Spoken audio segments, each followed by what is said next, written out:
ಯುದ್ಧ. ಪಾಕಿಸ್ತಾನ ಭಾರತದ ಮಧ್ಯೆ ಯುದ್ಧದ ವಾತಾವರಣ ನಿರ್ಮಾಣವಾಗಿದೆ. ಪಾಕ್ಗೆ ತಕ್ಕ ಪಾಠ ಕಲಿಸೋಕೆ ಯುದ್ಧ ಮಾಡಬೇಕು ಅಂತ ಆಗ್ರಹ ಕೇಳಿ ಬರ್ತಿದೆ. ಬಿಜೆಪಿಯು ಒತ್ತಾಯ ಮಾಡ್ತಿದೆ. ಎಐಸಿಸಿ ಅಧ್ಯಕ್ಷ ಮಲ್ಲಿಕಾರ್ಜುನ ಖರ್ಗೆ, ರಾಹುಲ್ ಗಾಂಧಿಯು ನಾವು ಕೇಂದ್ರದ ಪರ ಇದ್ದೀವಿ ಅಂದಿದ್ದಾರೆ. ಆದರೆ ಸಿಎಂ ಸಿದ್ದರಾಮಯ್ಯ ಮಾತ್ರ ಯುದ್ಧದ ಅಗತ್ಯವಿಲ್ಲ, ನಾವು ಯುದ್ಧದ ಪರ ಇಲ್ಲ ಅಂದಿರೋದು ದೇಶದಾದ್ಯಂತ ಕಿಚ್ಚು ಹಚ್ಚಿದೆ. ರಾಜಕೀಯ ಜಟಾಪಟಿಗೂ ಕಾರಣವಾಗಿದೆ. ಯುದ್ಧ ಮಾಡಬೇಕಾದಂತ ಅಗತ್ಯ ಇಲ್ಲ, ಈ ಕ್ರಮಗಳು ತಗೋಬೇಕು ಅಷ್ಟೇ. ನಾವು ಯುದ್ಧದ ಪರ ಇಲ್ಲ. ನಾವು ರಾಜಕೀಯ ಕೆಸರೆರಚಾಟ, ಕೈ ಬಿಜೆಪಿ ಮಧ್ಯೆ ಟ್ವೀಟ್ ವಾರ್. ಪ್ರಧಾನಿ ಮೋದಿ ತಲೆ ಇಲ್ಲದ ಫೋಟೋ ಹರಿಬಿಟ್ಟ ಕಾಂಗ್ರೆಸ್. ಪಹಲ್ಗಾಮ್ ದಾಳಿಗೆ ಕೇಂದ್ರದ ಭದ್ರತಾ ವೈಫಲ್ಯವೇ ಕಾರಣ ಅಂತ ಕಾಂಗ್ರೆಸ್ ಆರೋಪಿಸುತ್ತಿದೆ. ಇದೀಗ ಪ್ರಧಾನಿ ಮೋದಿ ತಲೆ ಇಲ್ಲದ ಫೋಟೋವನ್ನ ಬಿಟ್ಟು ಕಾಂಗ್ರೆಸ್ ಕಿಡಿಕಾರಿದೆ. ಉಗ್ರರ ದಾಳಿಯ ಹೊಣೆ ಹೊರುವ ಸಂದರ್ಭದಲ್ಲಿ ಮೋದಿ ಕಾಣೆಯಾಗಿದ್ದಾರೆ, ಮೋದಿ ಗಯಾಬ್ ಆಗಿದ್ದಾರೆ ಅಂತ ಟ್ವೀಟ್ ಮಾಡಿ ಆಕ್ರೋಶ ಹೊರಹಾಕಿದ್ದಾರೆ.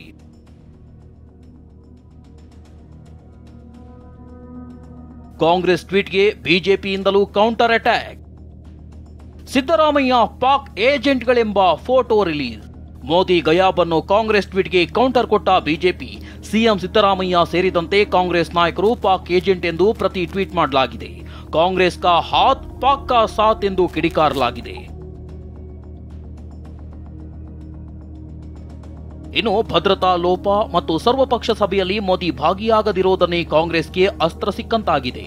ಕಾಂಗ್ರೆಸ್ ನಾಯಕ ಜೈರಾಮ್ ರಮೇಶ್ ಮಾತನಾಡಿ, ಬಿಹಾರದಲ್ಲಿ ಚುನಾವಣಾ ಭಾಷಣ ಮಾಡಿದ್ರು, ಸಭೆಯಲ್ಲಿ ಭಾಗಿಯಾಗಿಲ್ಲ ಅಂತ ವಾಗ್ದಾಳಿ ನಡೆಸಿದ್ರು.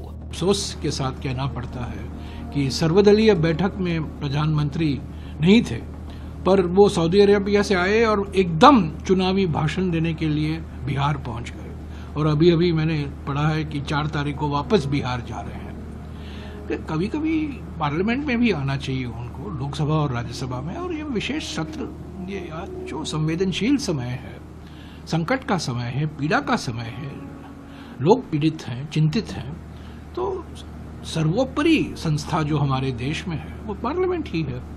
ಇನ್ನು ಕಾಂಗ್ರೆಸ್ ನಾಯಕರ ವಿರುದ್ಧ ಕಿಡಿಕಾರಿದ ಸಂಸದ ಅನುರಾಗ್ ಠಾಕೂರ್, ಕಾಂಗ್ರೆಸ್ ನಾಯಕರ ರಕ್ತವೇ ಕುದಿಯುತ್ತಿಲ್ವಾ, ಪದೇ ಪದೇ ಪಾಕ್ ಪರ ಯಾಕೆ ಮಾತನಾಡುತ್ತಿದ್ದೀರಿ ಅಂತ ಪ್ರಶ್ನಿಸಿದ್ರು.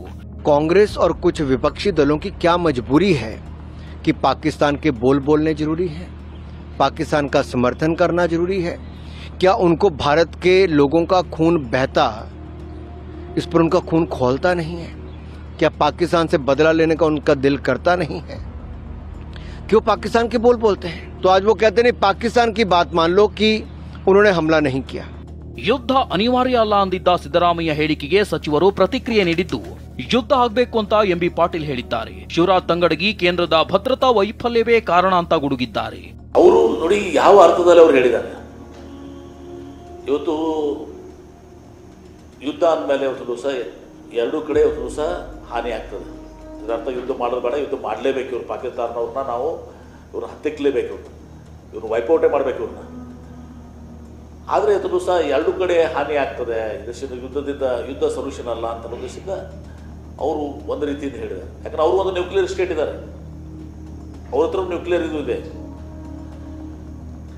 ಹೀಗಾಗಿ ನಾವು ಬಹಳ ಎಚ್ಚರಿಕೆಯಿಂದ ನಾವು ಯುದ್ಧ ಮಾಡಲೇಬೇಕು, ಅದ್ರಿಗೆ ಎರಡು ಮಾತಿಲ್ಲ. ಬಹಳ ಎಚ್ಚರಿಕೆಯಿಂದ ಬಹಳ ಇದರಿಂದ ಮಾಡಬೇಕು. ಪಹಲ್ಗಾಮದಲ್ಲಿ ಅದಾಗಕ್ಕೆ ಕಾರಣನೇ ಬಿಜೆಪಿ ಅವರು, ಬಿಜೆಪಿ ಸರ್ಕಾರ, ಕೇಂದ್ರ ಸರ್ಕಾರ. ಯಾಕೆ ಭದ್ರತೆ ಯಾಕೆ ತೆಗೆದ್ರು? ನಿಮ್ಮ ಭದ್ರತೆ ವೈಫಲ್ಯದ ಬಗ್ಗೆ ಮುಚ್ಚಿಕೊಳ್ಳಕ್ಕೆ ಇದನ್ನೆಲ್ಲ ಕಥೆ ಹೇಳ್ತಾ ಇದ್ದೀರಾ ನೀವು? ಯಾವ ಆಧಾರ ಇಟ್ಕೊಂಡು ನೀವು ಭದ್ರತೆಯನ್ನು ತೆಗೆದ್ರಿ? ಅಲ್ಲಿ ಹೇಳ್ತಾ ಇದ್ದಾರಲ್ಲ, ಒಬ್ಬ ಮಿಲಿಟರಿ ಇಲ್ಲ, ಒಬ್ಬ ಪೊಲೀಸ್ ಆಫೀಸರ್ ಇಲ್ಲ ಅಂತ ಯಾರು ಅಲ್ಲಿ ಓದಂತವ್ರು ಹೇಳ್ತಾ ಇದ್ದಾರಲ್ಲ, ಇವಾಗ ನಾಚಿಕೆ ಆಗಲ್ಲ ಇವರಿಗೆ? ಇನ್ನು ಪಹಲ್ಗಾಮ್ನಲ್ಲಿ ಉಗ್ರರ ದಾಳಿಯನ್ನ ಕಾಂಗ್ರೆಸ್ ತೀವ್ರವಾಗಿ ಖಂಡಿಸಿದೆ. ಸಂಸತ್ತಿನ ವಿಶೇಷ ಅಧಿವೇಶನ ಕರೆಯೋಕೆ ಪ್ರಧಾನಿ ಮೋದಿಗೆ ಎಐಸಿಸಿ ಅಧ್ಯಕ್ಷ ಮಲ್ಲಿಕಾರ್ಜುನ ಖರ್ಗೆ, ರಾಹುಲ್ ಗಾಂಧಿ ಪತ್ರ ಬರೆದಿದ್ದಾರೆ.